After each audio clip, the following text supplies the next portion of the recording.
त्या अंतर्गत आमच्या अहिल्यानगर जिल्ह्यातील 12वी पास ITI पदवीधर अशी एकूण 5,680 युवा प्रशिक्षणार्थींची नियुक्ती झालेली होती. 3 महिन्यापासून या प्रशिक्षणार्थींना त्यांचं वेतन मिळालेलं नाहीये आणि त्यामुळे युवकांच्या मनामध्ये थोडीशी नाराजी आहे.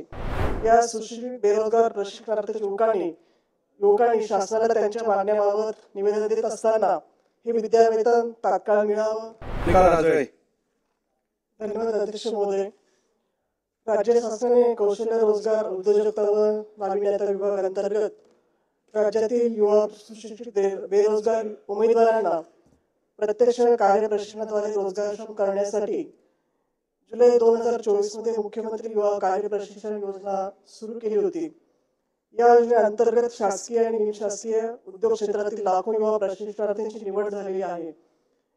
त्या अंतर्गत आमच्या अहिल्यानगर जिल्ह्यातील 12वी पास ITI पदवीधर अशी एकूण 5,680 युवा प्रशिक्षणार्थींची नियुक्ती झालेली होती. परंतु गेल्या 3 महिन्यापासून या प्रशिक्षणार्थींना त्यांचं वेतन मिळालेलं नाहीये आणि त्यामुळे युवकांच्या मनामध्ये थोडीशी नाराजी आहे.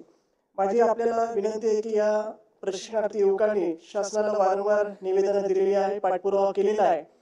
त्याचबरोबर या सुशिक्षित बेरोजगार प्रशिक्षणार्थी युवकांनी शासनाला त्यांच्या मागण्याबाबत निवेदन देत असताना हे विद्यावेतन तात्काळ मिळावं. या योजनेअंतर्गत काम करणाऱ्या प्रशिक्षणार्थींचा कालावधी वाढवून त्यांना कायमस्वरूपी रुजू करणे असेल. त्याचबरोबर शासकीय निमशासकीय नोकरदारांप्रमाणे प्रासंगिक व वैद्यकीय रजा देय असाव्यात. शासकीय भरती प्रक्रियेमध्ये या प्रशिक्षणार्थी युवकांना 10% राखीव जागा असाव्यात. त्याचबरोबर 6 महिन्याचे प्रशिक्षण यशस्वीपणे पूर्ण झाल्यानंतर त्यांना काम करत असलेल्या ठिकाणी कायम करण्यात यावे अशा अनेक मागण्या त्यांनी निवेदनाद्वारे शासनाकडे केलेल्या आहे.